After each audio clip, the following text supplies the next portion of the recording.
जब से आई ये नई राह, दवाओं में छुपी है नई चाह, बिन किसी साइड इफेक्ट के ये दिलाएगी आराम की राह। होम्योपैथी सेहत की नई परिभाषा, होम्योपैथी लोगों की सच्ची आशा। जड़ी बूटियों की शक्ति है इसमें, प्रकृति का ज्ञान छुपा है किस्मों में, सटीक इलाज हो हर रोग का, बस इसके नियमों में जीवन जिए।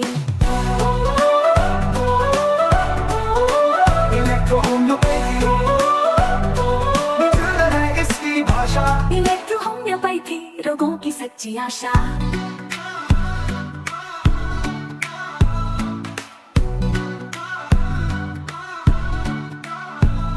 जड़ी बूटियों की शक्ति है इसमें, प्रकृति का ज्ञान छुपा है किस्मों में, सटीक इलाज हो हर रोग का, बस इसके नियमों में जीवन जिए। इलेक्ट्रो होम्योपैथी नेचुरल है इसकी भाषा, इलेक्ट्रो होम्योपैथी सच्चा इलाज है इसका दावा।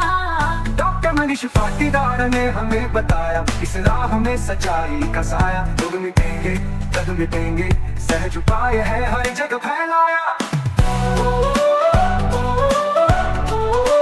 इलेक्ट्रो होम्योपैथी है ये आवाज, इलेक्ट्रो होम्योपैथी अब मिले हर दिल को सुकून का राज। नमस्कार साथियों, मैं आपका दोस्त आपका साथी इलेक्ट्रो होम्योपैथी चिकित्सक जितेंद्र गुर्जर आपका अपने YouTube चैनल नवजीवन इलेक्ट्रो होम्योपैथी क्लिनिक पर हार्दिक स्वागत करता हूं।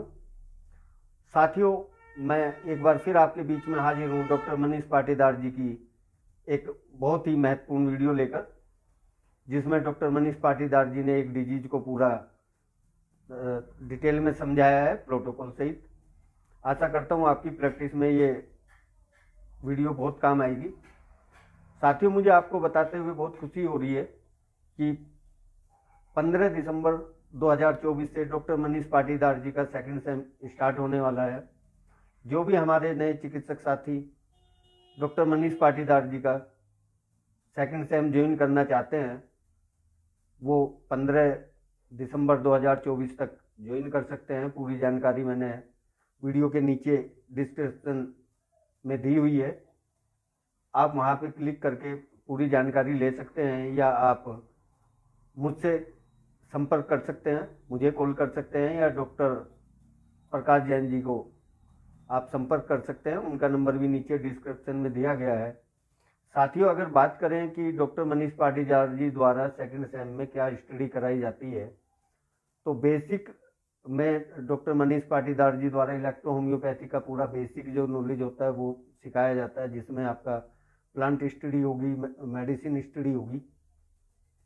लेकिन सेकंड सेम में डॉक्टर मनीष पाटीदार जी द्वारा फिजियोलॉजी एनाटोमी को पढ़ाया जाता है। प्रतिदिन एक डिजीज पढ़ाई जाती है, उसकी पूरी फिजियोलॉजी एनाटोमी समझा के प्रोटोकॉल सहित प्रतिदिन एक नई डिजीज पढ़ाई जाती है। तो जो भी हमारे साथी डॉक्टर मनीष पाटीदार जी की फैमिली को ज्वाइन करना चाहते हैं, उनके सेकंड सेम को ज्वाइन करना चाहते हैं, तो वो जो वीडियो पे आपके नंबर चल रहे हैं, इस नंबर पे मुझे संपर्क कर सकते हैं, या डिस्क्रिप्शन में मैंने पूरी इसकी डिटेल दी हुई है, अपने व्हाट्सएप ग्रुप का लिंक भी दिया हुआ है, वहाँ से आप पूरी जानकारी ले सकते हैं। किसी भी जानकारी के लिए आप 3 बजे से 5 बजे तक मुझे कॉल कर सकते हैं। आइए देखते हैं आज की वीडियो। वो डोसोलॉजिक से क्या लेना देना होता है। हमने देखा कि हमारी सेल्स में कहीं पर हाइपर फंक्शन हो रहा है एबनॉर्मल के रूप में, कहीं पर हाइपो फंक्शन हो रहा है। हम कैसे कैसे डिसीजेस को किस किस लेवल पर लेकर चलते हैं। तो यहां पर आज मैं एक उदाहरण देता हूं आपको, lymph Glenn enlargement. Lymph gland का एनलार्जमेंट होता है नेक के रीजन पे, है ना। तो आप याद रखना, आज ये डोसोलॉजी में मैं वो बताने की कोशिश कर रहा हूं कि संगुइन टेम्परामेंट हो, लिम्फेटिक टेम्परामेंट हो, मिक्स टेम्परामेंट हो, तो टेम्परामेंट के अकॉर्डिंग आप जब डिसीज देख रहे हो, आप कह रहे हो संगुइन टेम्परामेंट, आप कह रहे हो लिम्फेटिक टेम्परामेंट, आप कह रहे हो मिक्स टेम्परामेंट। आपने ये 3 डिवीजन कर लिया। अब ये 3 डिवीजन में आपने कहा कि यहाँ पर एक्यूट डिसीज आ रही है, यहाँ पर सब एक्यूट डिसीज आ रही है, यहाँ पर क्रॉनिक डिसीज आ रही है। यही निकल के आया ना। अब इस कंडीशन में आपने प्रोटोकॉल तय करना है। तो आपका जो यहाँ पर डिसीज कैटेगरी, उसको आपने देखकर प्रोटोकॉल तय किया। अब प्रोटोकॉल आपने क्या तय किया, है ना। यहाँ पर एक्यूट है तो यहाँ पर आपने डायल्यूशन, यानी यहां पर आपने 6th और नेगेटिव आपने सिलेक्ट किया, अर्थात यहां पर आपको नेगेटिव मेडिसिन देना है। आप जब सब एक्यूट में जा रहे हो यहां पर D5 यानी न्यूट्रल मेडिसिन देना है, और जितनी भी क्रॉनिक डिसीज होती है वहां पर इस कंडीशन के हिसाब से दोस्तों D4 यानी पॉजिटिव मेडिसिन देना है आपको। ठीक है, क्राइटेरिया ये कहता है, ठीक है, इस डिसीज के हिसाब से क्राइटेरिया ये कहता है, लेकिन आपको लगता है कि ऐसा होगा, है ना? याद रखना दोस्तों, ऐसा होगा तो आपको पुरानी थ्योरीज के आधार पर जाना पड़ेगा, आपको डोज देखना पड़ेगा।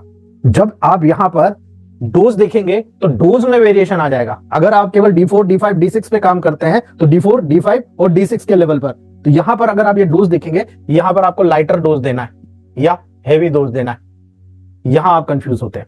ठीक है, दूसरा, अगर यही चीज यहां पर आएगी तो यहां भी आपको लाइटर डोज देना है या हैवी डोज देना है, यहां पर आपको थोड़ा सा वेरिएशन नजर आएगा। ठीक है, यहां पर भी यही रहेगा, लाइटर देना है या हैवी देना है, आप यहीं पे कंफ्यूज हो जाते हैं, है ना? याद रखना दोस्तों, कंफ्यूज होने की जरूरत नहीं है। अगर किसी भी ऑर्गन में न्यूट्रिशन की जरूरत होती है वहां पर आपको न्यूट्रिशन प्रोवाइड कराना है।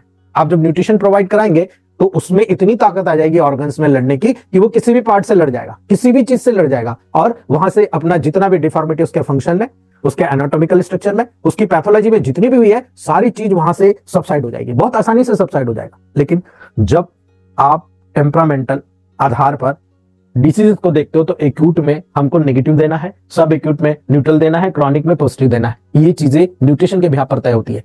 लेकिन जब डिसीज देखा जाता है कि डिसीज आपकी फेल गई, मान लो एक पर्टिकुलर ऑर्गन से निकलकर दूसरे ऑर्गन में हो गई, तब क्या करोगे आप, है ना? यहां तो फिर सोच बन गई आपकी, है ना? मैं अभी तक क्या था, सब लोगों को कंबाइन करके मेडिसिन बताता था, ये भी जोड़ दिया, ये भी जोड़ दिया, ये भी जोड़ दिया, लेकिन कुछ लोगों ने इसका एक गलत क्राइटेरिया बना लिया कि पाटीदार तो सब मिक्स कर देता है। तो मैं अब अलग तरीके से बताना चालू किया हूं कि टेम्परामेंट के अकॉर्डिंग आप अगर प्रोटोकॉल तय करते हो तो डोसोलॉजी इस तरह से होती है। अब आप निर्धारित करिए कि आपको यहाँ पर डोसोलॉजी कैसे सेट करना है। ठीक है, आप एक छोटा सा उदाहरण मैं आपको बताता हूं, जैसे मैंने आपको कहा लिम्फ ग्लैंड इनलार्जमेंट के लेवल पर। ठीक है, तो आप मुझे बताइए यदि सर्कुलेटरी लेवल पर या पेक्टोरल लेवल पर, यानी कि आप पल्मोनरी सिस्टम के लेवल पर अगर काम करेंगे और संगवाइन टेम्परामेंट का कोई मरीज होगा तो क्या करेंगे आप, है ना? जब आप सर्कुलेटरी लेवल पर जा रहे हैं, जैसे कि नाम बता रहा हूं, सर्कुलेटरी लेवल पर जा रहे हैं तो एंजाइटी को ग्रुप की मेडिसिन ऐड करना है ना? आप फिर कह रहे हो कि पल्मोनरी सिस्टम के लेवल पर जा रहे हो तो ठीक है, पेक्टोरल ग्रुप की मेडिसिन ऐड कर दो, है ना? यही कर रहे हो ना? लेकिन आप मुझे बताओ इसकी सपोर्टिव रेमेडी कौन सी? इलेक्ट्रिसिटी। दो इलेक्ट्रिसिटी इसको बहुत ब्रिलियंटली सपोर्ट करेगा, लेकिन गले से नीचे नहीं उतरता। एक तो उतर जाएगा, चलिए ठीक है, यहां पर हमने मान लिया बी, क्योंकि इससे दोनों से रिलेशन है बी का, है ना? लेकिन अगर मैं आरी कहूं तो, है ना, यहां पर मैंने अगर आरी भी ऐड कर दिया तो बिल्कुल करेक्ट हो जाएगा, क्योंकि बी और आरी दोनों स्टिमुलेटर है। आरी ग्लैंडुलर स्टिमुलेटर है और बी जो होता है स्पेशल दोस्तों ब्लड सर्कुलेशन के माध्यम से स्टिमुलेशन पैदा करती है। इसीलिए यहां पर जब डिफरेंट कैरेक्टर का आपको रूल नजर आता है तो यहां पर आपको यह समझने की जरूरत है कि जब भी सर्कुलेटरी लेवल पर आएगा तो एंजाइटी को ग्रुप, पेक्टोरल ग्रुप के साथ हमेशा बी आरी को बहुत ज्यादा आपको प्राथमिकता देना है। क्यों? जितना भी केसेस है वो डिसॉल्व इसी लेवल पर होंगे। कोई भी चीज इलाज होती है, जैसे लिम्फेटिक ग्लैंड इलाजमेंट है, कोई भी इलाजमेंट है तो उसको डिक्रीज करने का काम बी करेगा। कोई भी इलाजमेंट हो जाता है तो बी उसको डिक्रीज कर देता है, ये उसका मेन रोल होता है ना? अब इसका छोटा सा और उदाहरण देखते हैं। अगर हम नर्वस सिस्टम की बात करते हैं, अगर हम डाइजेस्टिव ट्रैक्ट की बात करते हैं, अगर हम लिम्फेटिक चैनल की बात करते हैं, यानी लिम्फेटिक टेम्परामेंट की बात करते हैं, तो आप मुझे बताइए जब भी लिम्फेटिक टेम्परामेंट में पेशेंट आएगा तो आप क्या करेंगे, है ना? बहुत सिंपल सा है, जब लिम्फेटिक टेम्परामेंट में आएगा तो सबसे पहले S1L1, है ना, यही सिलेक्ट करेंगे ना, S1L1 F और वर्म, यही सिलेक्ट करेंगे, है ना? तो फिर इलेक्ट्रिसिटी का सपोर्ट कौन सी देंगे आप? डाइजेस्टिव ट्रैक्ट में सबसे बेस्ट YW का रोल आपको देखने को मिलता है ना? इसलिए कई पुरानी किताबों में लिखा है आरी यहां पर बहुत ब्रिलियंट काम करता है ना? लेकिन अगर मान लो मेटाबॉलिक डिसऑर्डर है और बीपी बढ़ा हुआ है तो क्या करोगे आप, है ना? मुझे बताओ, बीपी बढ़ा हो तो क्या करोगे आप? उस कंडीशन में YW का रोल आपको बेस्ट होगा। इसलिए स्क्रोफोलोसो, लिम्फेटिको, फेब्रिको, वर्मफिको, Y और W ये लिम्फेटिक टेम्परामेंट के अकॉर्डिंग बहुत ब्रिलियंट प्रोटोकॉल तय करेगा ऐसे तमाम केसेस में, है ना? अगर आपको कोई हेरिडिटरी करेगा, मान लो आपको पीढ़ी दर पीढ़ी ये रोग चला रहा है, डायबिटीज चला रहा, ठीक है, कोई भी रोग आप मान लो, सोरोसिस देख लो, पीढ़ी दर ल्यूकोडर्मा देख लो, है ना, क्रॉनिक हेरिडिटरी कोई भी अनकंट्रोल्ड डिसीजेस जो पीढ़ी दर पीढ़ी चली आ रही है वो मिक्स्ड में चला जाएगा, है ना? मिक्स्ड में चला जाएगा। अब मिक्स्ड में चला जाएगा तो मिक्स्ड में कौन कौन सी मेडिसिन है भाई, है ना? याद रखना दोस्तों, वहां पर जब भी ट्रीटमेंट करोगे, फिजिकली जब आप ऑब्जर्वेशन करोगे, पैथोलॉजिकली जब आपके पास रिजल्ट का ऑब्जर्वेशन होगा, तब वहां पर आपको कैंसरस हो, वेनेरियो और ग्रीन इलेक्ट्रिसिटी का रोल नजर आएगा, है ना, कैंसरसो वेनेरो ग्रीन इलेक्ट्रिसिटी का रोल नजर आएगा। लेकिन हम इससे परे बात करते हैं, ये कंफ्यूजन क्रिएट करता है तब जब हम टेबल प्रैक्टिस में बैठते हैं और रूटीनली यूज करते हैं तो हमारा कंफ्यूजन ऑटोमेटिकली दूर हो जाता है दोस्तों। लेकिन इसका कंफ्यूजन दूर करने का सबसे बढ़िया और जेन्युइन तरीका जो समझ में आता है मुझे, वो तरीका होता है कि हाइपर और हाइपो वाली डिसीज को डिमॉन्स्ट्रेट कर लिया जाए। हमें ये देख लिया जाए, हमें ये समझ लिया जाए कि यहां पर अगर कोई डिसीज है तो उसकी हाइपर कंडीशन और हाइपो कंडीशन, यहां पर अगर मान लो आपके पास बहुत सारे केस आते हैं कि आप सेल की हाइपर और हाइपो एबिलिटी को जांचते हो, है ना। अगर मैं कहूं हाई बीपी और लो बीपी, ये दो कंडीशन आपके पास सबसे ज्यादा आएगा, है ना, हाइपर और हाइपो, सबसे ज्यादा केस आपको देखने को मिलेगा। ये किसके अकॉर्डिंग होगा, आप देखिएगा बॉडी के अकॉर्डिंग, उसके मेंटल अकॉर्डिंग, है ना, उसकी बॉडी के पैथोलॉजी के अकॉर्डिंग। यानी 3 कारण आपको ढूंढना है हाइपर और हाइपो में कि भाई उसकी बॉडी में कहां पर किस ऑर्गन में अफेक्शन आ रहा है, ठीक है, उस अफेक्शन के कारण उसके मेंटल रीजन में क्या चल रहा है, पॉजिटिविटी नेगेटिविटी क्या चल रहा है, और उसके कारण बैड इफेक्ट क्या आ रहा है, और साथ में पैथोलॉजी यानी कोई स्ट्रक्चरल चेंजेस हो रहे हैं। अगर स्ट्रक्चरल चेंजेस हो रहे हैं तो आपको ये हाई बीपी लो बीपी का कैरेक्टर नजर आएगा। उसमें आप जब हाई बीपी में जाएंगे, ये हाइपर कंडीशन है, तो यहां पर आप मेडिसिन क्या दोगे, ऑफ कोर्स आप नेगेटिव दोगे, है ना। अभी मैंने बताया था उसके तो उलट काम हो गए। अगर यहां पर लो बीपी दोगे तो लो बीपी में आपको दोस्तों पॉजिटिव मेडिसिन देना है ना। यहां पर आप S6 को नेगेटिव करके दे सकते हो, A1 को नेगेटिव करके दे सकते हो, आप यहां RE को नेगेटिव करके दे सकते हो, है ना, समझ रहे हो आप, S7 Y नेगेटिव करके दे सकते हो। तो ये protocol according to organs depend करता है ना। यदि मेटाबॉलिक डिसऑर्डर और बहुत ज्यादा बीपी बढ़ा हुआ RE दे दो। अगर आपको लगता है आर्टरी लेवल पर जो बैरो रिसेप्टर होता है उसका बार बार रिसेप्टर वहां पर स्टिमुलेशन हो रहा है जो मेटाबॉलिक डिसऑर्डर के कारण हो रहा है, तब आप A1 को नेगेटिव दो। आपको लगता है कि नहीं साहब यहाँ तो रेनिन एंजियोटेंसिनोजन सिस्टम जो लगातार लंबे समय तक आपके किडनी के लेवल से ब्लड प्रेशर को मेंटेन कर रहा था वो फेलियर में आ रहा है, तब वहां पर S6 नेगेटिव दो। लेकिन अगर आपको लगता है ओवरऑल मेटाबॉलिक डिसऑर्डर है, S7Y नेगेटिव दो।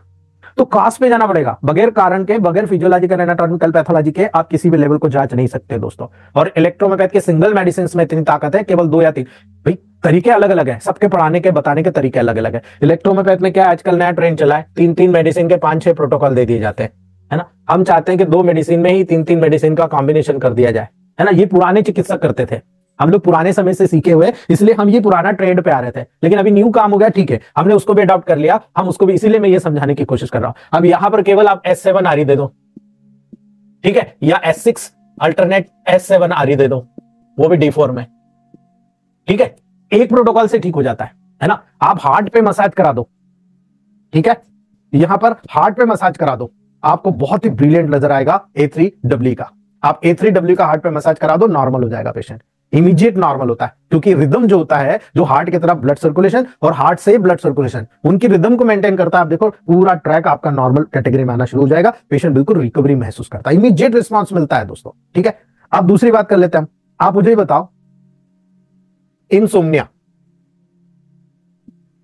और हाइपरसोम्निया, ठीक है, आप मुझे बताओ इंसोम्निया को मेंटली आप किस रूप में देखते हो, इंसोम्निया पॉजिटिव है या नेगेटिव, है ना। आपको याद रखने की जरूरत है दोस्तों। यहां पर जी, गुड आफ्टरनून कुंदन सर, यहां पर इंसोम्निया का मतलब होता है ब्रेन इनएक्टिव है ना, और हाइपर काम कर रहा है, बहुत हाइपर काम कर रहा है, और हाइपर काम करने के कारण नींद नहीं आ रही उसको, ये इंसोम्निया आपके हाइपर लेवल पर चला गया, ठीक है। इंसोम्निया में आपको नेगेटिव मेडिसिन देना है। लेकिन अगर मान लो हाइपरसोम्निया हो गया तो खूब सो रहा है, काम ही नहीं कर रहा ब्रेन, खूब सो रहा है, नींद भगाना है आपको, क्या करोगे आप, S1 A1 RE दे दो उसको, या S1 RE दे दो, ठीक है, केवल S1 A1 RE या S1 RE दे दो। आप देखो कितनी तेजी से नींद भागती है उसकी, है ना। जो हाइपरसोम्निया है वो हाइपरसोम्निया बिल्कुल बैलेंस हो जाएगा। बस इतना याद रखना, पहले पॉजिटिव और बाद में न्यूट्रल कर दीजिए, D5 कर दीजिए, आपका प्रोसेस नॉर्मल हो गया, आप बिल्कुल कंप्लीटली क्यूरिंग कैपेसिटी में चले जाएंगे दोस्तों, ठीक है। यहां पर आपको ये नॉर्मल प्रोसेस टेबल प्रैक्टिस में देखने को मिलती है। अभी छोटा सा उदाहरण, डायरिया, कॉन्स्टिपेशन, दोनों डिसीज को इसमें प्रैक्टिकल करते चले जाओ। डायरिया क्या, बहुत ज्यादा ओवर फंक्शन हो गया, कौन से पार्ट का, ऑफ स्मॉल इंटेस्टाइन का, बहुत ज्यादा फंक्शन बढ़ गया, इसीलिए देखो, तो यहां पर नेगेटिव मेडिसिन दे दो आप, S10C13S3 या S10C4W, है ना। बस ये तीन मेडिसिन का प्रोटोकॉल बना लो, आप दे दो, D6 में दे दो, बहुत शानदार रिजल्ट आपको देखने को मिलेगा, है ना।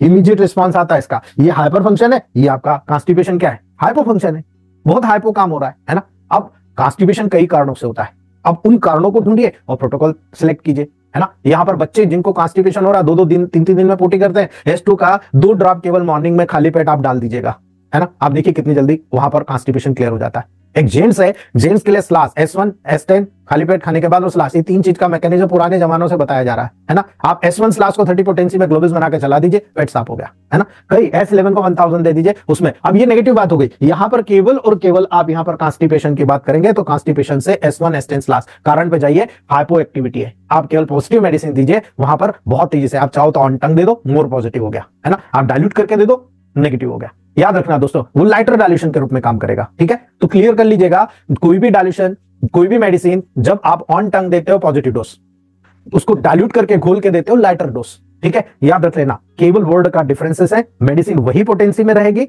वैसे ही काम करेगी, लेकिन यहां पॉजिटिव तरीके से काम करेगी, वहां नेगेटिव तरह से काम करेगी, वहां पर एक प्रकार से दोस्तों लिक्विड फॉर्म में काम करेगी। इसीलिए आपको पता होना चाहिए। अब कई केस आते हैं, अभी आया आपके पास कि भाई प्लेटलेट इसके हाई है, यहां प्लेटलेट लो है ना।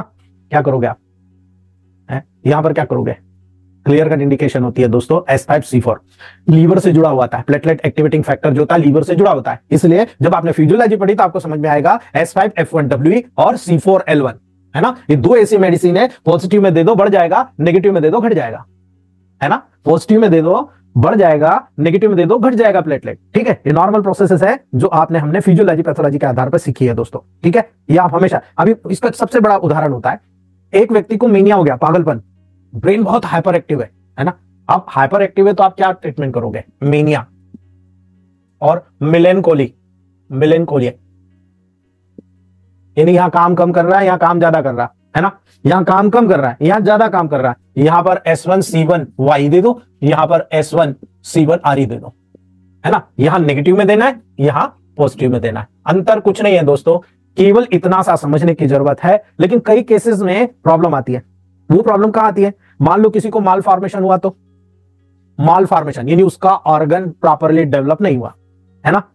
आप बहुत सारी ऐसी कंडीशन देखते हो जिसमें पूरी बॉडी में एक्स्ट्रा ग्रोथ होती है ना। लिम्फेडेनोपैथी जैसे मैंने आपको बताया, है ना। बोन्स हुआ, नेल हुआ, आपकी टीथ रीजन हुआ, आपकी पूरी बॉडी में फ्लूइड का कलेक्शन हुआ, आपकी बॉडी में स्टोन हुआ, आपकी बॉडी में पॉलिप्स का निर्माण हुआ। याद रखना दोस्तों, जितनी भी बॉडी की एक्स्ट्रा ग्रोथ होती है हाइपर एक्टिव के लेवल पर और न्यूट्रल, यानी याद रखना यहां पर हाइपो एक्टिव लेवल पर, यानी यहां पर फंक्शन ज्यादा, यहां पर फंक्शन कम हो रहा है, ठीक है। और उसी के अकॉर्डिंग आपको प्रोटोकॉल तय करना है कि यहां पर अगर ये नेगेटिव है तो पॉजिटिव मेडिसिन देना है, यानी माल फॉर्मेशन एक्स्ट्रा ग्रोथ अगर होती है, अगर वो हाइपर एबनॉर्मलिटीज के रूप में होती है तो वो हाइपर फंक्शन है, लेकिन वो उसी पर्टिकुलर पार्ट में है और वहीं पे प्रॉब्लम क्रिएट करती है, लेकिन हाइपर एक्टिव रूप में आपको नजर नहीं आ रही है, वो एक्स्ट्रा ग्रोथ भी याद रखिएगा दोस्तों आपको वहां पर नेगेटिव यानी हाइपो लेवल पर ही देखने को मिलेगी। इसीलिए मैंने बताया फाइब्रॉइड हुआ, स्टोन हुआ, पॉलिप्स हुआ, ये सब हाइपो के लेवल पर आएगा, आपको इसको न्यूट्रल डोज देकर निकालना है, याद रखिएगा दोस्तों, ठीक है। जितने भी एक्यूमुलेशन होते हैं, मान लो आपके बॉडी में ओडिमा हो गया, है ना, फ्लूइड कलेक्ट हो गया, ठीक है, तो यहां पर जब कभी भी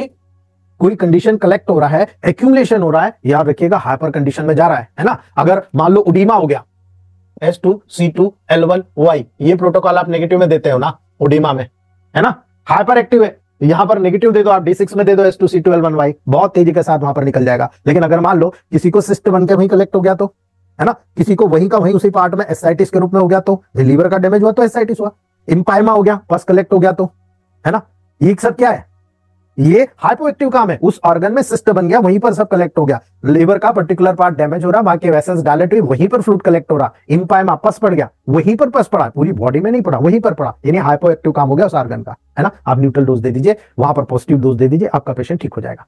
आप इन्फ्लामेशन देखते हो, है ना, जब इन्फ्लामेशन एक्यूट कंडीशन में आता है तो संगवाइन में दिखता है ना, आप सीधा नेगेटिव मेडिसिन दे दो, पेशेंट ठीक हो जाएगा। बार बार थ्रॉट इन्फेक्शन होते हैं ना, अगर थ्रॉट इन्फेक्शन हो रहा है तो आपको नजर आ रहा ना, साइनोसाइटिस नजर आ रहा है ना, यहां पर जब आपको साइनोसाइटिस नजर आ रहा है तो आपको नजर आ रहा टॉन्सिलाइटिस, आपको नजर आ रहा हेपेटाइटिस, आपको नजर आ रहा फेरिंजाइटिस, आपको नजर आ रहा कोलिसिस्टाइटिस।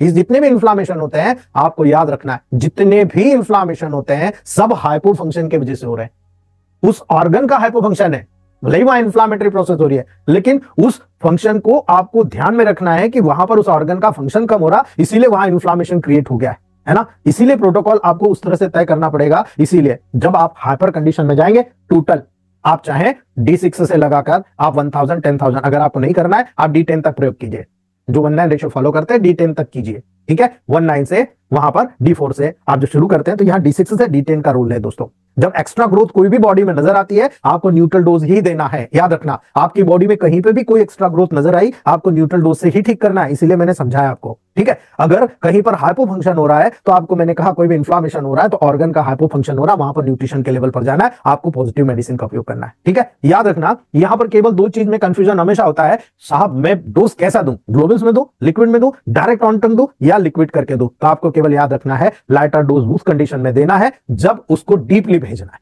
है ना। लाइटर डोज यानी घोल कर पानी में जब भी देना है, जब उसको डीपली देना है आपको। और पॉजिटिव डोज तब देना जब आपको शॉर्ट टर्म में काम करना है, फटाफट काम करना है। डायरेक्ट ऑन टंग दे दीजिए, पेशेंट का काम बढ़िया हो जाए। इसका सबसे बड़ा उदाहरण हूं, अभी जो मौसम चेंज हो रहा है ना, मौसम चेंज हो रहा है तो आपको नजर आ रहा सर्दी है ना, आप C1 और F1 के ग्लोबल्स अल्टरनेट करके 10-10 ग्लोबल्स चूसने को दे दीजिएगा।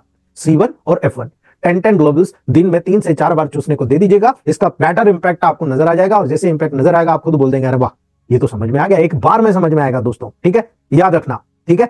आपके पास दो तरीके हैं इलेक्ट्रोमेपेथ ट्रीटमेंट करने के, दो तरीके हैं, और उसके अकॉर्डिंग आप यहां पर प्रैक्टिस कर सकते हो दोस्तों। पहला होता है RD, राइट डिसीज फार्मूला, ठीक है, यानी राइट डायग्नोसिस फार्मूला इसको बोलता है। और दूसरा होता है राइट रेमेडी, RR।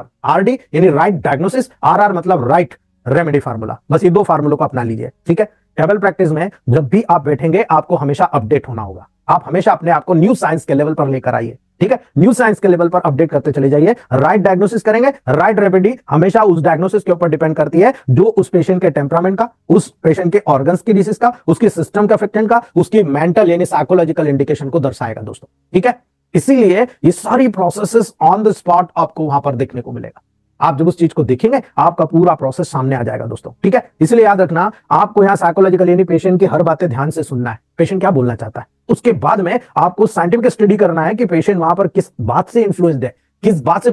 कई बार ऐसा होता है गुस्सा करा करता था लंबे समय तक, उसके कारण उसको इफेक्ट आ गया। कई बार ऐसा होता था कि कई लोग उसकी बेइज्जती करते थे, उसकी माइंड में नेगेटिविटी चली गई, उसके कारण डिसीज डेवलप हो गए, ठीक है। उसका एटमॉस्फेयर क्या बोल रहा है, वो पेशेंट क्या बोल रहा है, उसकी डिसीज क्या बोल रही है, उसी के अकॉर्डिंग डायग्नोसिस बनेगा दोस्तों। यानी टेम्परामेंट बहुत इंपॉर्टेंट, जहां पर रोग उस प्रकृति में पलप रहे, उस चीज को आपको जानने की जरूरत है दोस्तों। ये चीफ कैरेक्टरिस्टिक फीचर होता है, इसका मूड कब चेंज हो जाता है ना। पेरेंट्स से कुछ पूछ लीजिए, उसके अटेंडर से कुछ पूछ लीजिए, वो खुद बता रहा है, उसके सिम्टम्स के अकॉर्डिंग आप डायग्नोस कीजिए। ये होता है राइट डायग्नोसिस फार्मूला।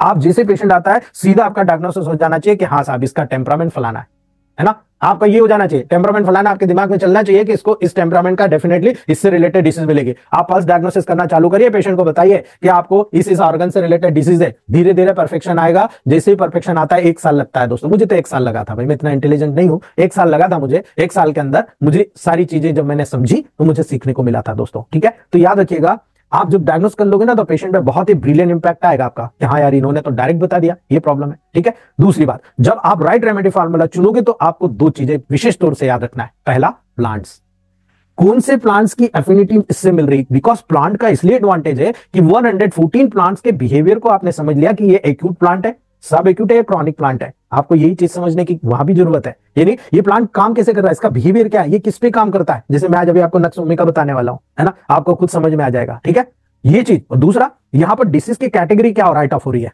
ना, आपको यहां पर डिफाइन करना है राइट कैटेगरी। यानी डिसीज एक्यूट है, सब एक्यूट है, क्रॉनिक है। ऑटोमेटिकली डायल्यूशन आपके दिमाग में सेट हो जाएगा, ठीक है। राइट डायल्यूशन और डोज सेट हो गया, फिर बचा क्या दोस्तों, है ना। यही कारण है दोस्तों, डिफरेंशिएट द रेमेडीज। रेमेडीज को डिफरेंशिएट करने की जरूरत पड़ेगी आपको कि कोई भी पेट, जैसे आप सेंग्वाइन के लेवल पर आप देखो, S1 हमेशा लिम्फेटिक टेम्परामेंट पे काम करती है ना, और S2 जो होता है हमेशा सेंग्वाइन टेम्परामेंट में काम करती है। अभी मैंने कहा आपको लिम्फ ग्लैंड का एनलार्जमेंट है, आप S1 को सिलेक्ट कर लो लिम्फेटिक टेम्परामेंट के लेवल पर, L1 का सपोर्ट दे दो और मिनरलाइजेशन कैपेसिटी अर्थात यहां पर C4 का रोल दे दो, है ना, ये आप यहां पर दे दो, ठीक है। अब आपको पता है एक्स्ट्रा ग्रोथ हुई तो सीधा अभी मैंने बताया कि जितनी भी एक्स्ट्रा ग्रोथ होती है न्यूट्रल लेवल पर D5 में ट्रीटमेंट करना।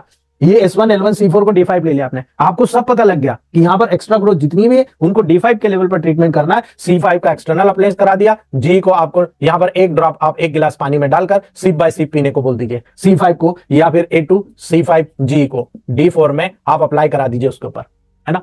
ये आप देखिएगा आपका लिम्फेटिक ग्लैंड का एनलार्जमेंट जितने भी एक्स्ट्रा ग्रोथ के रूप में है सारा सबसाइड हो जाएगा। तो ये आपके नॉलेज के ऊपर डिपेंड करता है कि आप किस प्रकार से प्रोटोकॉल को सिलेक्ट कर रहे हो और वहां पर इस प्रोटोकॉल का कैसा बेटर इंपैक्ट ले रहे हो दोस्तों, ठीक है।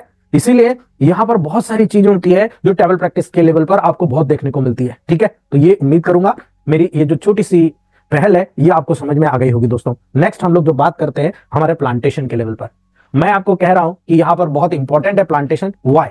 रेमेडीज में हमारी जितनी ओल्ड बुक्स हैं उनमें बहुत छोटे छोटे प्रिस्क्रिप्शन दिए गए कि ये नक्स ओमिका है, 8 से 10 लाइन पढ़ी थी मैंने, है ना। मुझे समझ में नहीं आता था ये लोग प्रोटोकॉल तय कर रहे तो पुरानी किताब वाले कहना क्या चाहते हैं, है ना। उसका बेसिक साइंस से नहीं पता हमको। आज जब धीरे धीरे रिसर्च होती जा रही है, आप देखो S1 को पहले ही बोला जा चुका है यूनिवर्सल रेमेडी है, बॉडी की कौन कौन सी डिसीज पे काम नहीं करती, है ना। लेकिन आज आपको समझ में आएगा, जब नक्स ओमिका को जाना गया, इसको पॉइजन नट के नाम से जाना जाता है ना। इसको कोई अगर ओरिजिनल फॉर्म में खा लेना तो इमीडिएट मौत हो जाती है उसकी, याद रखिएगा, बहुत बड़ा एक प्रकार से पॉइजन हो जाता है, ठीक है। ये लोगेनेसी फैमिली का मेंबर होता है ना। जब आप इसके बारे में, इसकी प्रॉपर्टी के बारे में जानोगे ना, आपको समझ में आ जाएगा। आज जितनी भी मॉडर्न, है ना, सिविलाइज लाइफ होने के कारण आप देखते हो कोई भी टाइम से खाना नहीं खा रहा, कोई भी टाइम से पानी, आप अपने आप को देख लो, है ना। याद रखना, फटाफट 10 मिनट में खा के बाहर, खाना क्या 10 मिनट में पच रहा है ना। याद रखना दोस्तों, प्रत्येक रोगों में लाभदायक है। चाहे आप किसी भी पैथी से, किसी भी ड्रग का ट्रीटमेंट कराने के बाद आपके इलेक्ट्रोमोपैथ वाले के पास आए हो, किसी भी प्रकार के साइड इफेक्ट को समाप्त करना है, नक्स ओमिका यानी S1 का प्रयोग करना है, ठीक है। आपको अगर किसी पेशेंट को समझ में नहीं आ रहा है कि भाई ये डिसीज क्या है, आप S1 को before meal, S10 after meal class को नाइट में देकर पेशेंट को रवाना कर सकते हो। आप 10 दिन बाद बताओ, मैक्सिमम सिम्टम जो उसकी डाइजेस्टिव ट्रैक या एग्रेसिव नेचर के होंगे सब सबसाइड हो जाएंगे, फिर पेशेंट आपके पास आ जाएगा। तब तक आप पूरी स्टडी कर लीजिए, ठीक है। डिसीज चाहे एक्यूट हो या क्रॉनिक हो, है ना, मैटर नहीं करता। नक्स ओमिका दोनों पे काम करता है, एक्यूट और क्रॉनिक दोनों लेवल पर काम करता है। इसलिए याद रखना, प्रत्येक एज, प्रत्येक सेक्स, चाहे वो मेल हो फीमेल हो, है ना, प्रत्येक टेम्परामेंट का हो, सब पर समान रूप से काम करती है दोस्तों, ठीक है। याद रखिएगा, ये अपने क्रूड रूप में इसके जो सीड्स होते हैं, इसके जो बीज होते हैं, इतने बॉयटर, इतने कड़वे, इतने पॉइजनस होते हैं कि जो भी खाता है उसकी डेथ हो जाती है दोस्तों, याद रखिएगा, ठीक है। और यही कारण है, जब इसकी प्रॉपर्टी की स्टडी की थी तो मेटी जी का शायद यही ध्यान रहा होगा कि ये मेडिसिन जब नक्स ओमिका की बात की गई तो स्पाइनल कॉर्ड पर, याद रखना, ये वो चीजें बता रहा हूं जिसके मास्टर बन रहे हो आप, स्पाइनल कॉर्ड पर, मोटर और सेंसरी सेंटर पर, इवन ब्रेन के लेवल पर, ठीक है, आपके गैस्ट्रोइंटेस्टाइनल पूरे ट्रैक के लेवल पर, आपके पूरे रेस्पिरेटरी ऑर्गन्स के लेवल पर, इवन कार्डियोवास्कुलर सिस्टम के लेवल पर और जेनिटो यूरिनरी ट्रैक्ट। तो फिर बचा क्या भाई, इसीलिए तो इसको यूनिवर्सल मेडिसिन के नाम से जाना जा रहा है ना। सब पर इफेक्ट रखती है। अगर ऐसा है तो इसका क्लिनिकल में बाद में बताऊंगा आपको कि कहां कहां किस किस डिसीज में हमने इसका रिजल्ट लिया है, ठीक है। आप कॉन्स्टिट्यूशन देखो, अभी हमने टेम्परामेंट की बात की थी कि भाई टेम्परामेंट कॉन्स्टिट्यूशन को शो कर रहा है ना। याद रखना, ये मेडिसिन थीन और लीन सब्जेक्ट्स में, आदमियों में काम करती है, जिनके डार्क हेयर होता है ना, डार्क कंप्लेक्शन होता है, जो बिल्कुल सेडेंटरी लाइफ जीते हैं दोस्तों, बिल्कुल नर्वस, पूरे नर्वस टेम्परामेंट के हो जाते हैं, बहुत ज्यादा ओवर स्टडी करते हैं, है ना। याद रखना, ज्वेलस होता है, जरा जरा सी बात पे ज्वेलस करते हैं दोस्तों, ठीक है। हाइपोकॉन्ड्रिक नेचर के होता है, बहुत फास्टिडियस होता है ना, बहुत ज्यादा एक्टिव होता है, हर चीज को जल्दी जल्दी करने काम करते हैं। यार जल्दी से ये कर लो तो मेरा काम खत्म हो, ये जल्दी, भले ही आपको पता है कि ये काम जल्दी करेंगे, गड़बड़ भी हो सकता है ना।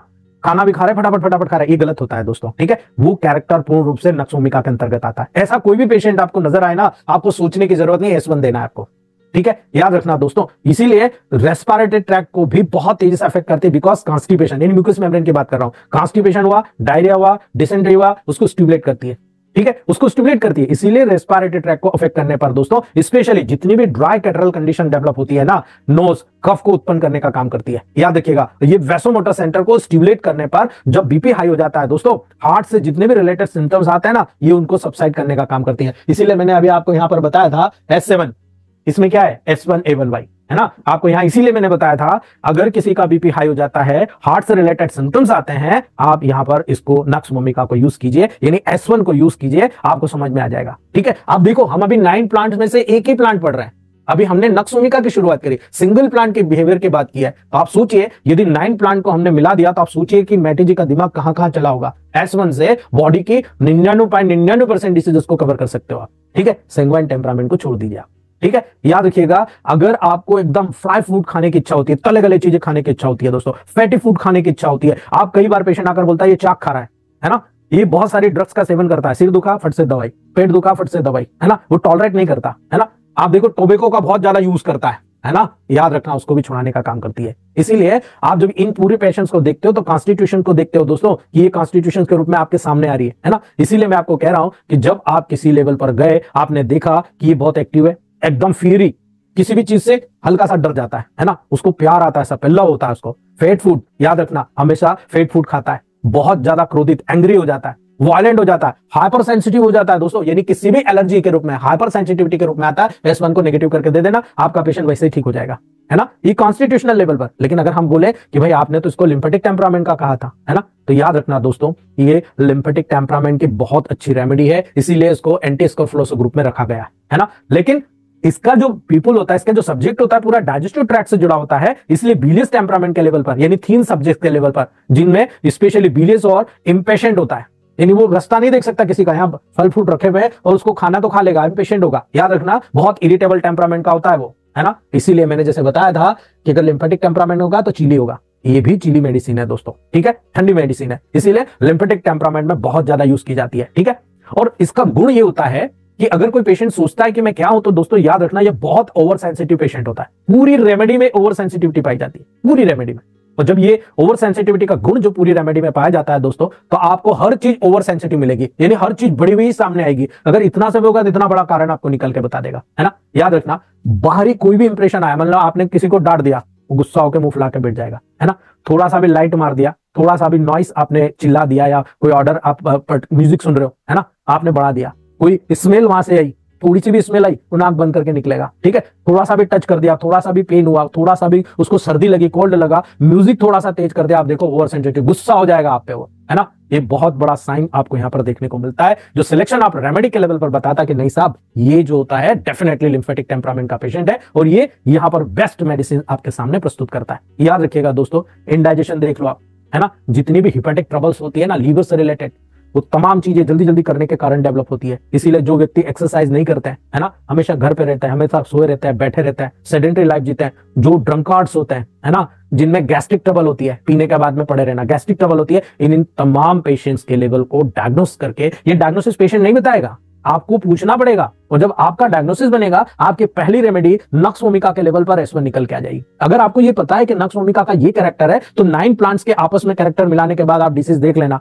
कितने प्लांट्स कितने डिसीज के लेवल पर काम करते हैं, है ना। याद रखिएगा, स्लीप, सोने के दौरान, शाम के समय खूब नींद आती है, लेकिन सुबह 3 से 4 बजे देखो बिल्कुल पेशेंट उड़ जाता है, ठीक है। शाम के समय नींद आ रही है, लेकिन सुबह देखो 3 से 4 बजे नींद खुल रही है ना। उसके बाद जब वो व्यक्ति सोता है ना, तो जो वो सोएगा 3 से 4 बजे उठ के, उसको सपने ही सपने आते हैं, है ना। याद रखना, उसको फ्रेश महसूस ही नहीं होगा, उसको पूरा दिमाग उसका चल जाएगा और सपने ही सपने आएंगे। उसको ये लगेगा मैं जा रहा हूं और मुझे पुरानी जगह पे मुझे ब्रेक मिला पे नोट होगा, मैं जा रहा हूं, एक हीरोइन मेरे को मिली, मैं हीरोइन के साथ डेट कर रहा हूं। अजीब अजीब से सपने उसको आते हैं दोस्तों। और ऐसा व्यक्ति जब आपके पास आता है और बोलता है कि साहब मुझे तो बार बार स्टूल आ रहा है, मुझे बार बार यूरिन आने की इच्छा हो रही है, लेकिन मैं जब भी जाता हूँ थोड़ा सा स्टूल आता है, थोड़ा सा यूरिन आता है, उसके बाद फिर से वही प्रॉब्लम है ना। अगर ये कैरेक्टर आता है, आप समझ जाओ ये S1 का कैरेक्टर है, नक्स वोमिका के लेवल पर, है ना। ऐसे व्यक्ति को बहुत ज्यादा ट्रबल होती है जब कोई मूवमेंट कर ले, है ना, कोई टच कर ले, कोई लाइट या ऑर्डर में चले जाए, आप देखो बहुत तेजी के साथ उसकी कॉम्प्लिकेशंस बढ़ जाती है दोस्तों, है ना। ऐसे व्यक्ति को ठंडा पीना बहुत अच्छा लगता है, परंतु कोल्ड एयर पसंद नहीं होती।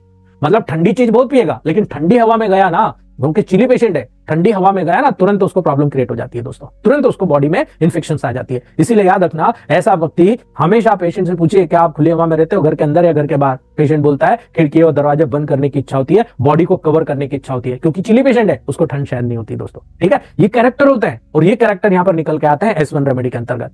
जब बहुत ज्यादा इंटेस्टाइनल पार्ट इरेगुलर पेरिस्टाल्सिस होने के कारण जब वहां कॉन्स्टिपेशन होता है दोस्तों, मैंने इसीलिए कहा कॉन्स्टिपेशन पर, जब स्टिमुलेंट होता है, कोई भी स्टिमुलेंट यानी बहुत ज्यादा उत्तेजक पदार्थ खाता है, बहुत ज्यादा परगेटिव ड्रग लेता है ना, बाइटर थिंग अल्कोहल लेता है, फैटी फूड खाता है दोस्तों, तो डेफिनेटली दोस्तों वहां पर इन चीजों की डिजायर होती है, और इसी के कारण उसको जो है बहुत सारी प्रॉब्लम्स क्रिएट हो जाती है। कॉन्स्टिपेशन भी वन ऑफ द बेस्ट, है ना। S1 को 30 पोटेंसी में दे दो, कॉन्स्टिपेशन को तोड़ने की सबसे बेस्ट मेडिसिन है, या S1 को नेगेटिव दे दो, कॉन्स्टिपेशन को तोड़ने की सबसे बेस्ट मेडिसिन है दोस्तों। इसलिए मैंने जितने भी मेरे पुराने दोस्त लोग हैं, उनको सबको बताया कि जब आप सब जगह से थक जाओ, जब S1 30 और लास्ट 30 को अल्टरनेट करके चला देना, आपका पेशेंट रिकवरी की तरफ चला जाएगा। बहुत फास्ट रिकवरी होती है, ठीक है। याद रखिएगा, जब कोई व्यक्ति कहता है मुझे आके के साथ मुझे ब्रेड, वाटर, है ना, याद रखना मुझे कॉफी, टोबैको, जितनी भी ऑर्डिनरी फूड होता है, जितनी भी ड्रिंक होती है, वो पसंद नहीं आती। मैं खाता हूं कि मुझे अजीब सी फीलिंग होती है, आप समझ जाइए ये नक्स वोमिका का पेशेंट है, ये डेफिनेटली S1 का पेशेंट है। S1 के लेवल पर मेंटली ये कैरेक्टर डेवलप हो रहा है, इसलिए आपको यहां पर ये प्रोटोकॉल तय करना है, ठीक है। याद रखना, ये पेशेंट बहुत इरिटेबल है, हमने देखा, बहुत केयरफुल होता है ना। याद रखना, फास्टिडियस होता है, ज्वेलस होता है, और हमेशा क्वेलसम यानी गुस्सा करने वाला, स्पाइटफुल, हर बात में थूकने वाला, है ना। याद रखना, बहुत ही मैलिशियस पेशेंट होता है, बिल्कुल अलग हटके, बिल्कुल आज की जो सिविलाइज जो लाइफ जी रहे हैं ना, खासतौर से जितने भी स्टूडेंट होता है, वो सब S1 के अंतर्गत आते हैं दोस्तों। हमेशा याद रखना, ऐसे पेशेंट हमेशा आपको S1 के अंतर्गत ट्रीट करने को मिल जाएंगे। ये हमेशा आपको टेबल प्रैक्टिस में मिलेगा दोस्तों, ठीक है। मॉडर्न लाइफ में जीने के कारण आप देख रहे हो कि बहुत सारे बच्चे जो आएंगे आपके पास, वो हमेशा बोलेंगे साहब मेरा हेडेक होता ही रहता है। कई महिलाएं, कई बच्चे आपके पास आके बोलते हैं कि साहब मेरा हेडेक कंटिन्यू रहता है ना। वो यही बोलते हैं मुझे चाय या कॉफी पीने की आदत हो गई। कई लोग बोलते हैं कि साहब मुझे tobacco, alcohol, wine, highly spicy जितने भी सीजन फूड होते हैं, ठीक है, इरेगुलर डाइट है, ओवर ईटिंग है ना। कई लोग तो ये बोलते हैं हमको सेक्सुअल एक्सेस के बाद में ये हुआ। इस सब का सब आपका S1 की श्रेणी में आता है, नक्सोमिका के लेवल, नक्सोमिका के लेवल पर। यानी आप अगर लंबे समय तक मेंटल एक्सर्शन करते हैं, याद रखिएगा, यदि आपने लंबे समय तक कोई ऐसा काम किया है जो मेंटल एक्सर्शन के लेवल पर हो रहा है दोस्तों, सेडेंटरी हैबिट्स की वजह से हो रहा है, एक्सरसाइज ही नहीं कर पा रहे हो, टाइम ही नहीं मिलता साहब, क्या एक्सरसाइज करें, है ना, नींद ही नहीं आती साहब, क्या करें, है ना। बहुत ज्यादा एलोपैथिक मेडिसिन पर निर्भर होकर आपके पास जब पेशेंट आता है, बार बार उसको रिकरेंट कोल्ड होता है दोस्तों, नक्सोमिका टॉप मोस्ट रेमेडी है, टॉप मोस्ट रेमेडी है। आप S1, C1, F1 को RE के साथ मिलाकर जब यहां पर नेगेटिव में देंगे, फ्रीक्वेंटली देंगे, इमीडिएट पेशेंट को रिलीफ हो जाएगा दोस्तों। ऐसा लगता है, पेशेंट आकर बोलता है, ऐसा लगता है साहब मेरा सिर फट जाएगा, कुछ कीजिए, है ना, कंजेशन लग रहा, बहुत ज्यादा भारीपन के साथ मेरे सिर के ऊपर बहुत प्रेशर पड़ रहा है ना, ये गैस्ट्रिक ओरिजिन के लेवल पर हो रहा, विशेष रूप से मॉर्निंग में होता है दोस्तों, है ना। वॉमिटिंग से उसको तुरंत रिलीफ हो जाता है, अगर वॉमिटिंग हुआ बहुत तेजी से रिलीफ होता है। इसीलिए दोस्तों याद रखना, यहां पर ये स्पेशली डार्क रूम में, अच्छे रूम में दोस्तों उसको बहुत अच्छा लगता है। यानी कोई डार्क रूम हुआ, अंधेरा रूम हुआ, पैक वाला रूम हुआ, बहुत अच्छा लग रहा है। ओपन एरिया में गया कि उसको ठंडी हवा लगी कि बीमार होगा, आपका ये डायग्नोसिस करता है कि ये लिम्फेटिक टेम्परामेंट का पेशेंट है ना। सैंग्वाइन टेम्परामेंट में इसके विपरीत होगा, वो हमेशा खुली हवा में रहने की कोशिश करेगा, कभी भी बंद कमरे में नहीं आएगा। याद रख लेना, लिम्फेटिक टेम्परामेंट और सैंग्वाइन टेम्परामेंट में ये दो बेसिक डिफरेंस आप पेशेंट से जब पूछेंगे ना, आप वही सिलेक्ट कर लेंगे कि यार हमारा सिलेक्शन ऑफ रेमेडी सही है गलत है ना। याद रखना, ये नक्सोमिका अगर S1 के लेवल पर मिलाया गया और यूनिवर्सल रेमेडी के लेवल पर काम आ रहा है, तो आपको जानना चाहिए कि ऐसा क्यों हुआ। ऐसा इसलिए हुआ दोस्तों कि ये गैस्ट्रो इंटेस्टाइनल स्पेशल नाम से जाना जाता है। माउथ से आपके इंटेस्टाइन के स्टमक के लास्ट पार्ट तक इसका बहुत बड़ा रोल है ना। इसीलिए अगर कोई पेशेंट आपके पास आता है कि साहब मेरे को तो मुंह में बहुत बदबू आ रही है ना, गम्स में बहुत स्वेलिंग हो रही है, ब्लीडिंग हो रही है ना, मॉर्निंग में मैं जब भी उठता हूं मेरे मुंह से बहुत बदबू आती है ना, टेस्ट भी मेरे को बिल्कुल अजीब सा फील होता है ना। याद रखना दोस्तों, टंग, जब आप टंग को चेक करते हो, टंग एंटीरियर में क्लियर है, लेकिन पोस्टीरियर में जब देखते हो बहुत ज्यादा व्हाइट कोटेड टंग होती है दोस्तों, ठीक है। याद रखना, ये पूरा कैरेक्टर S1 को सिलेक्ट करता है नक्सोमिका के लेवल पर, ठीक है। दांत दर्द से अगर किसी को रोग बढ़ता है, याद रखना S1 C4 को ग्लोबल्स लेकर उस दांत में डाल देना, है ना। S1 C4 की ग्लोबल्स उस दांत में आप दबा के ग्लोबल्स को वहां फोड़ के डाल देना और एक कार्टन रख देना, ठीक है। बाद में उनको निकालकर उसकी जगह WE का D1 से एक ड्रॉप डाल देना, आपका पेशेंट रिकवर हो जाएगा, दांत दर्द इमीडिएट बंद हो जाएगा, ठीक है। याद रखना, कारण क्या होता है ना, कई बार ऐसा होता है कि हम ओवर सेंसिटिव पदार्थ खा रहे हैं, चिपचिपे, है ना, और वो चिपचिपे पदार्थ जब आपके दांतों के बीच में रह जाएंगे तो बैक्टीरिया बनाएंगे, है ना, बैक्टीरिया की ग्रोथ कराएंगे, इसीलिए बहुत सारी प्रॉब्लम क्रिएट होती है ना। कान तक अगर आपको दर्द जा रहा है ना, आप कहते हो कि साहब मुझे कुछ निगलने में प्रॉब्लम हो रही है, माउथ में बार बार अल्सरेशन हो रहा है, इवन थ्रोट तक अल्सरेशन हो गया, है ना, जो यूला होता है उसमें टिंगलिंग सेंसेशन आ रहा है, यानी आप कुछ भी खाते पीते हो आपको गले में खुजलाहट जैसी हो रही है ना, आप कह रहे हो भाई कुछ चुभने जैसी प्रॉब्लम नजर आ रही है, याद रखिएगा S1 is one of the best.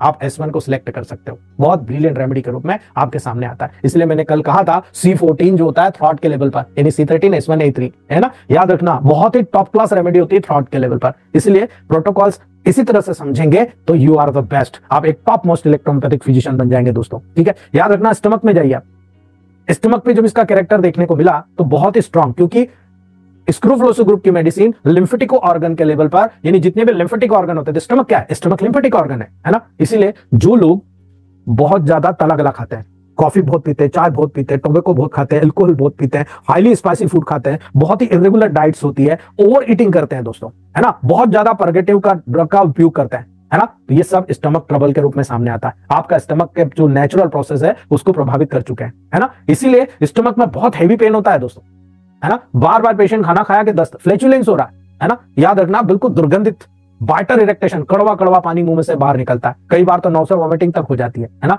ये पूरा का पूरा कैरेक्टर नक्सोमिका का है दोस्तों, ठीक है।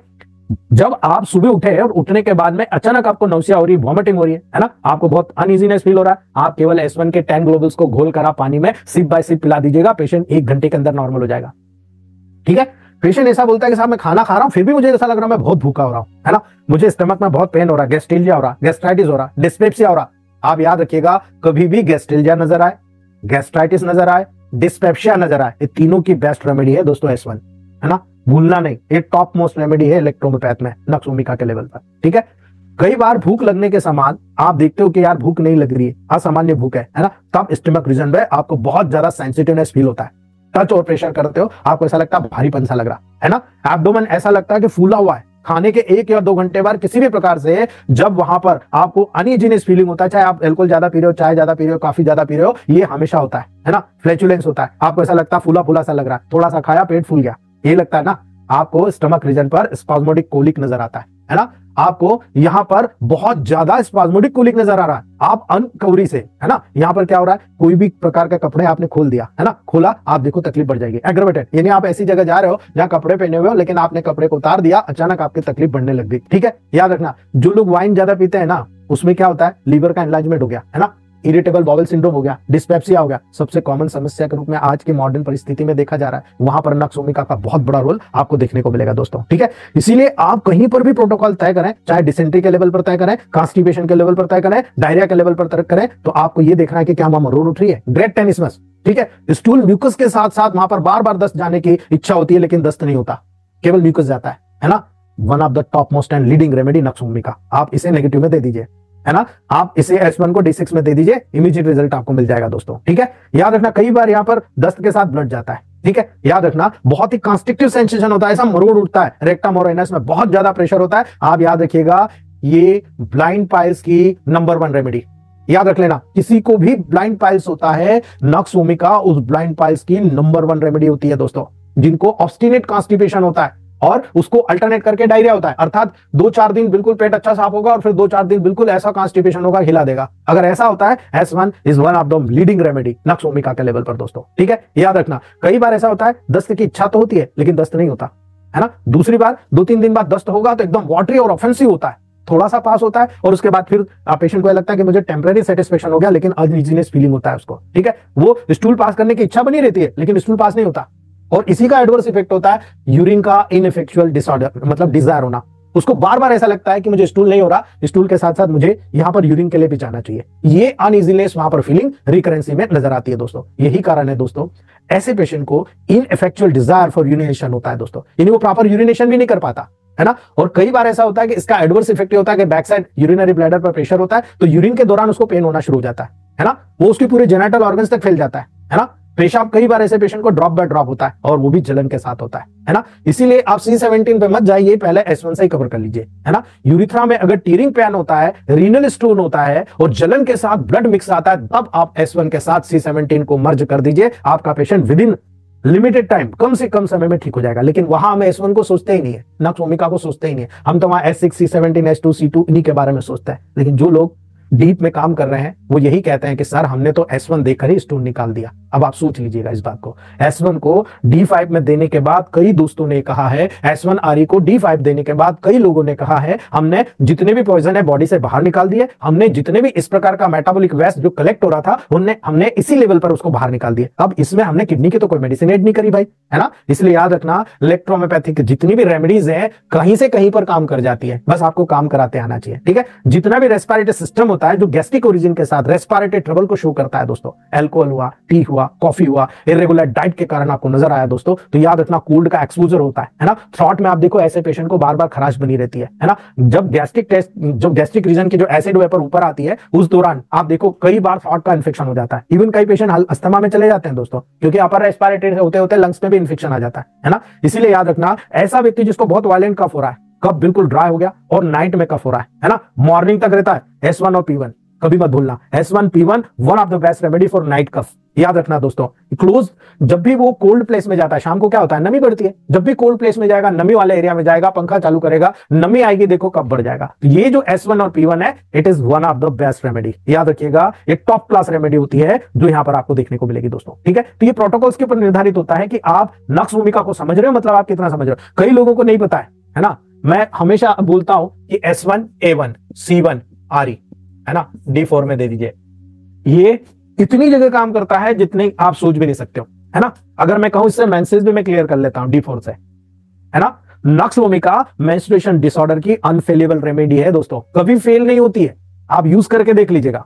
मेंसेस जब किसी महिला को बहुत अर्ली आता है, लंबे समय तक आता है, याद रखना अर्ली आता है, लंबे समय तक आता है, कई दिनों तक चलता है दोस्तों, बहुत ज्यादा होता है, डार्क या ऑफेंसिव कैरेक्टर का होता है। इर्रेगुलर मेंसेस की एक्सेप्शनल एक्सलेंट रेमेडी है दोस्तों। आप कहते हो S2, आप कहते हो C1, आप कहते हो A3, मैं भी कहता हूं, लेकिन हमने कभी S1 को ट्राई नहीं किया। लेकिन जब करने लगे तब हमको समझ में आ गया कि यहाँ पर S1, A1, C1 RE is a top most and leading practitioner. याद रखना, वो इसे D5 या सेकंड डायरेक्शन में देकर प्रेगनेंसी कंफर्म करा रहे हैं। इनफर्टिलिटी की अगर इसको D5 में चला दिया तो इनफर्टिलिटी की टॉप क्लास रेमेडी हो जाती है। अब इससे ज्यादा बड़ी बात आपको क्या नजर आएगी? ठीक है, लेबर पेन होता है ना, अब लेबर पेन में कई महिलाएं आकर बोलती है कि साहब मुझे तो सहन नहीं हो रहा, बहुत ही वायलेंट, बहुत ही स्पॉस्मेटिक लेबर पेन होता है। जब लेडीज उस लेबर पेन के दौरान बेहोश तक हो जाती है दोस्तों, है ना, बहुत तेजी से बेहोश हो जाती है, उस कंडीशन में हम S1 C1 RE का प्रयोग कराते हैं। यही चीज आ गई, यहां A1 हटा दी हमने क्योंकि ब्लीडिंग ज्यादा हो जाएगी, उस कंडीशन को रोकना बहुत मुश्किल हो जाएगा। लेकिन S1 C1 RE को उस कंडीशन में आप खिला दीजिए, उसको होश भी आ जाएगा, उसकी जो कॉन्ट्रेक्शन है वो बढ़ जाएंगे। अब यहां पर जब आपको नजर आ रहा है कि इसका बच्चेदानी का मुंह नहीं खुल रहा, भाई बहुत प्रोटीन पाउडर खा लिया होगा, है ना, तो बच्चेदानी का मुंह नहीं खुल रहा है, तो वहां पर C1 YE दे दीजिएगा, आप देखिएगा बच्चेदानी का मुंह खुल गया, पेशेंट की डिलीवरी बिल्कुल नॉर्मल हो गई। यानी ये जो होती है बहुत पावरफुल रेमेडी है जो लेबर पेन को भी कम करती है। ठीक है, आप में से कितने लोग हैं जिन्होंने स्ट्रैंगुलेटेड हर्निया के लेवल पर काम किया है ना? याद रखना, जो आते उलझ जाती है ना, उस स्ट्रैंगुलेटेड हर्निया के टॉप मोस्ट रेमेडी है नक्सोमिका, है ना, बहुत टॉप मोस्ट रेमेडी है। मैंने बहुत सारे पेशेंट्स को रिकवरी दिया है दोस्तों इसी के बिहाफ पर। ठीक है, आपको कमर में दर्द होता है ना, अब कमर में दर्द होता है, बहुत सारे लोगों को लंबे को होता है ना, लंबे रीजन में यदि किसी को रिकरेंटली कमर दर्द हो रहा है दोस्तों, है ना, बैठना उठना बहुत प्रॉब्लम होता है, आप देखो हर महिलाओं को होता है ना, बैक टच करने पर बहुत सेंसिटिव होता है, सुबह के 3-4 बजे तो बिल्कुल बिस्तर पे वो उठ ही नहीं पाता है ना, वो लोग जो बहुत ज्यादा सेक्सुअल एक्सेस करते हैं, वो लोग जो बहुत ज्यादा मैस्टरबेशन करते हैं, है ना, हस्तमैथुन करते हैं, उन लोगों की रामबाण मेडिसिन है, याद रख लेना, कभी भूलना मत आप। ठीक है, यही नहीं, कई केसेस हमने देखे हैं जिनमें फीवर के लेवल पर जो इंटरमिटेंट फीवर होता है, कभी ज्यादा आ रहा है कभी कम आ रहा है ना, पेशेंट सिर से लगाकर आपके पांव तक बिल्कुल ओढ़ के ठंड के रूप में कपकपाता रहता है। ठीक है, वो चील के कारण हो या फीवर की तो तीनों स्टेट होती है, हीट स्टेट भी होती है, स्वेटिंग स्टेट भी होती है, चील स्टेट भी होती है, नक्सोमिका तीनों स्टेट पे काम करती है ना, इसलिए आपको यहां पर सोचने की जरूरत नहीं है। One of the leading remedy nux vomica है, इसी के आधार पर आप ये बोल सकते हो। जो क्लिनिकली प्रैक्टिस में हम लोगों ने S1 को देखा है दोस्तों, इसीलिए आप एक एक करके मैं आपको कितनी बताऊं, मेरे को जितनी याद आ रही है मैं आपको बताते जा रहा हूं दोस्तों। अल्कोहलिज्म, अगर आपको किसी को अल्कोहल को तोड़ना है, आप 10-15 ग्लोबल्स को एक गिलास पानी में डालकर घोल के पिला दो, आप देखो D3 या D4 में पिलाओ, पेशेंट का अल्कोहल वहीं उतर जाएगा, नशा ही उतर जाएगा उसका, है ना। एंगर इफेक्ट्स ऑफ, अगर किसी को ज्यादा क्रोध रहने के कारण, अभी परिवार में भाई कोई कुछ भी बोल सकता है, पति पत्नी भी कई बार एक दूसरे को बोल देते हैं, बच्चे बाप भी कई बार एक दूसरे को कुछ बोल देते हैं, और अगर उस क्रोध के कारण कोई डिसीज उसके बॉडी में डेवलप हो रही है, S1 is top most remedy. याद रखना, अगर किसी को मेनिया हो रहा, डिप्रेशन हो रहा, भूत चुड़ैल लग गई, उस कंडीशन की टॉप मोस्ट रेमेडी। याद रखना, एपोप्लेक्सी हो रहा है, एपोप्लेक्सी मतलब भ्रमी, घूम रहा है दिमाग उसका, ठीक है, याद रखना, अस्थमा हो रहा है, S1 सबसे लीडिंग रेमेडी है दोस्तों। अगर किसी को बार बार बिलियस अटैक आ रहा है ना, बिलियस अटैक आ रहा है, भाई स्टमक से रिलेटेड है और स्टमक का पाचन कराना बहुत जरूरी है, लेकिन स्टमक अगर पाचन नहीं करा रहा तो लीवर पे इफेक्ट आएगा, और लीवर पे इफेक्ट आएगा तो उसको क्या होगा, बहुत ज्यादा पित्त बनेगा, है ना। तो इस बिलियस अटैक का लेवल को दूर करना है तो आपको स्टमक को बहुत अच्छे से प्यूरिफाई करना पड़ेगा। ये नक्सोमिका का बेस्ट प्रोटोकॉल है दोस्तों, ठीक है। याद रखना, अगर किसी को ब्लैडर अफेक्शन ऑफ हो रहा है, गाल ब्लैडर का हो या आपके यूरिनरी ब्लैडर का हो, किसी भी उनके रोग के कारण उनमें इतनी शक्ति नहीं है कि उस रोग से बाहर आ पाए, भले आप S2C2 खूब दे रहे हो, इवन गाल ब्लैडर स्टोन की बात कर रहा हूं, है ना, इवन इंडाइजेशन की बात कर रहा हूं, इवन जितनी भी मेटाबॉलिक डिसऑर्डर होते हैं उन सब की बात कर रहा हूं, आप बिफोर मील इसको दे दीजिए, बहुत अच्छा रिजल्ट आपको देखने को मिलता है, ठीक है। आप बहुत सारी मैं डिसीज आपको बता सकता हूं, ब्रोंकाइटिस के लेवल पर चले जाओ आप, है ना, ब्रोंकाइटिस की जो ट्रबल्स होती है ना, पूरे ब्रोंकस इन्फ्लेमेशन, ठा करके खांसता है पेशेंट, टॉप क्लास रिजल्ट आपको मिलते हैं दोस्तों। आप उन्माद के लेवल पर, डिलीरियम चले जाओ, डेलीरियम के लेवल पर, ब्रेन के लेवल पर टॉप मोस्ट रोल आपको नजर आएगा, है ना। याद रखना, S1 और एंटी टॉक्सिस के रूप में काम करता है D5 के लेवल पर, आपकी बॉडी की जितनी टॉक्सिसिटी होती है सबको बाहर निकालने का काम होता है ना। मैं बार बार डायरिया डिसेंट्री का नाम नहीं लूंगा, डिस्पेप्सिया का नाम नहीं लूंगा, ये आपको मैं बता चुका हूं, ठीक है। याद रखना, फीवर में आपको बता चुका हूं, गैस्ट्रोइंटेस्टाइनल डिसऑर्डर पूरे में आपको बता चुका हूं, सब पर इसका काम है, इवन गाल स्टोन पर इसका बहुत बड़ा काम है। आप जब गाल स्टोन का ट्रीटमेंट करते हो ना, आपका जो प्रोटोकॉल है इट इज बनाइए, लेकिन S1 before meal, S10 after मील और स्लास्ट नाइट में दीजिए। इससे क्या होगा, आपकी बॉडी में जो कोलेस्ट्रॉल, जो यूरिक एसिड, जो बिलिरुबिन का लेवल बन रहा है, ये उसको सबसाइड करता है, टॉक्सिसिटी को रिड्यूस करता है, और ये टॉक्सिसिटी रिड्यूस कर देगा, स्टोन बनना कम हो जाएगा। तो आप जो मेडिसिन चला रहे हो उसका अफेक्शन ये आएगा, वो स्लॉग बन जाएगा, और स्लॉग बन जाएगा तो बाहर निकल जाएगा दोस्तों, बहुत आसानी से बाहर निकल जाएगा। इसीलिए गाउट के लेवल पर, है ना, याद रखना, गाउट के लेवल पर भी इसी कारण से काम करेगा, हीमोराइड्स, पाइल्स के लेवल पर काम करेगा, हेडेक के लेवल पर काम करेगा, इवन हार्ट के लेवल पर, है ना। आपको लगता है कि ये पेशेंट को बहुत ज्यादा कोई प्रॉब्लम हुई है, आप मान लो किसी को बिच्छू ने काटा, है ना, अब बिच्छू ने काटा तो क्या करोगे आप, है ना, आपको कुछ नहीं करना है, S1 को मैक्सिमम 10 ग्लोबल्स MMP या 2 से 5 ड्रॉप आप एक गुनगुने पानी में डाल दीजिए और उसको सिप बाय सिप 10 मिनट में पिला दीजिए। आप देखिए पूरी बॉडी का पॉइजन जो उस बिच्छू का था सबसाइड हो जाएगा। बस जहां काटा है वहां सूजन और पेन को रिड्यूस करने के लिए बी और स्लास दोनों मिलाकर उस पर्टिकुलर एरिया पे लगा दीजिए। आप देखिए इमीडिएट वहां पर आपका पूरा पॉइजन S1 निकालेगा और दर्द और पेन वहां का बिच्छू का जो जहर वो स्लास और जो बी है वहां से निकाल के सबसाइड कर देगा। ये प्रैक्टिकल अनुभव है। आप हर्निया को ले लो, लेबर को ले लो, लीवर अफेक्शन मैंने बताया लीवर किस किस कारण से अफेक्शन होता है, लंबेको को ले लो, लोकोमोटर अटेक्सिया यानी चलने में आपको दिक्कत आ रही है, उस लोकोमोटर अटेक्सिया के यानी आपके जो लोकोमोशन प्रोसेस होती है उसमें कोई प्रॉब्लम आ रही है, नक्स भूमिका टॉप क्लास गुण रखती है दोस्तों। ठीक है, मेंस्ट्रुएशन जितने भी डिसऑर्डर होते हैं, फीमेल इनफर्टिलिटी के जितनी भी मेडिसिन होती है, S1 का बहुत बड़ा रोल आपको नजर आएगा दोस्तों, है ना। किसी को पैरालिसिस होता है, मैं हमेशा मेरे सारे भाइयों को मालूम है S1F1 1000 में चलाता हूं मैं। क्यों? क्योंकि पैरालिसिस का डिसऑर्डर बहुत हद तक ब्रेन का मसल्स का कोऑर्डिनेशन बिगाड़ देता है, ये उसको करेक्ट करने का काम करता है। ठीक है,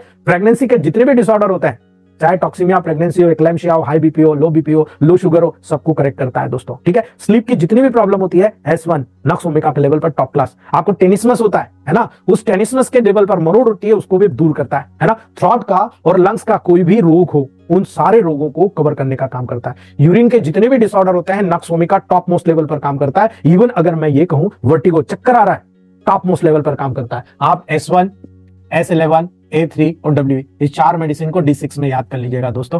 कैसा भी चक्कर हो, S1 S11 A3 W कैसा भी चक्कर हो, किसी भी कारण से हो, D6 में सबसाइड कर देता है दोस्तों। बाकी फ्रीक्वेंटली देने की जरूरत होती है, बहुत तेजी से आपका पेशेंट रिकवरी के स्टेज पे चला जाता है। तो दोस्तों ये मैंने जो बताया ये प्योरली नक्स भूमिका के गुण बताए मैंने, और आपको मैंने बताया कितनी कितनी जगह पर नक्स भूमिका काम कर रहा है। ये वो चीज है जो टेबल प्रैक्टिस में मुझे याद है, और कई ऐसे है जो मुझे याद नहीं है। जैसे जैसे प्रोटोकॉल बताते जाऊंगा डिसीज का, आपको बताते जाऊंगा कि यहाँ मुझे S1 का D9 में रिजल्ट मिला, या 30 में मिला, या 1000 में मिला। अगर मैं इसको डिमॉन्स्ट्रेट करने जाऊंगा तो कम से कम 3 दिन चाहिए मुझे, है ना।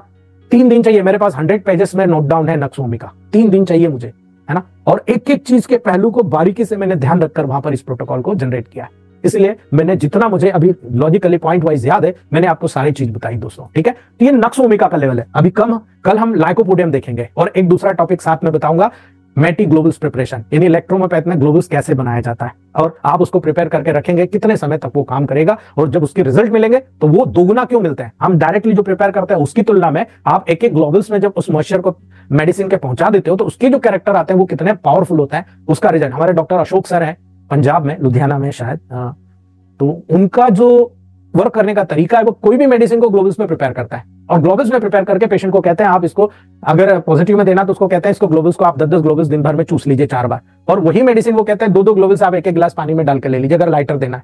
और इन्हीं 2 चीजों के प्रयोग से आज उनके रिजल्ट 2 गुना बढ़ चुके हैं। ठीक है, 3 साल हुए उससे जुड़ने के बाद में। तो ये डिपेंड करता है कि आप कितना अपने आप को अपडेट कर पाए। आप पुराने हैं तो आपको वैसे ही बहुत नॉलेज है, आपको अपडेशन की केवल कुछ पॉइंट्स जो मुझे आता है, और अगर आपको नहीं आता आप सीख लीजिए, अगर आपको आता है बहुत अच्छा है, आप अपने आप को अपडेट करते जाइए, रिवीजन करते जाइए, यू आर द बेस्ट। इलेक्ट्रोहोम्योपैथ एक कंप्लीट साइंस है दोस्तों। मैं इसीलिए होम्योपैथ करने के बावजूद मैंने इलेक्ट्रोहोम्योपैथ में आया, और मैंने देखा कि इलेक्ट्रोहोम्योपैथ में जो रिजल्ट है होम्योपैथ से 2 गुना फास्ट है, क्योंकि होम्योपैथ में सिंगल इंडिविजुअलिटी देखी जाती है। हर पेशेंट के लिए अलग मेडिसिन, 1500 मेडिसिन है, कहां याद रखूंगा। यहाँ 60 मेडिसिन है प्लस 2-4 मेडिसिन और नहीं बन गई है, इतना तो मैं याद रख सकता हूं। 114 प्लांट तो मैं याद रख सकता हूं। उस 114 प्लांट की स्टडी करिए और कुछ मेडिसिन को रेमेडीज के रूप में आप मेमोराइज करिए। देखिए आज मैंने जो आपको बताया, आपके टेबल प्रैक्टिस में लगभग रोजाना आने वाले 30% पेशेंट इसी से लिंक कर रहे हैं, आप देख लीजिए। ठीक है, यही 30% पेशेंट आप लोगों के लिए रामबाण बन जाएंगे दोस्तों, क्योंकि इसका पूरा लॉजिक आपसे सेट कर जाएगा। ठीक है, तो आज हम यही रखते हैं। अगर किसी को भी कोई क्वेश्चन है तो आप लोग पूछ सकते हो दोस्तों, एक एक करके पूछिएगा ताकि जवाब देने पे भी मजा आएगा।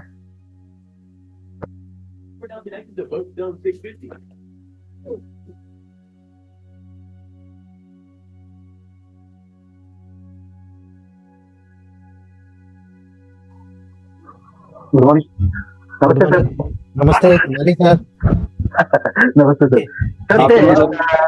हियरिंग लॉस है जी, हियरिंग लॉस है उनका भी, और उससे बीपी भी लो होता है उनका। हाँ। S1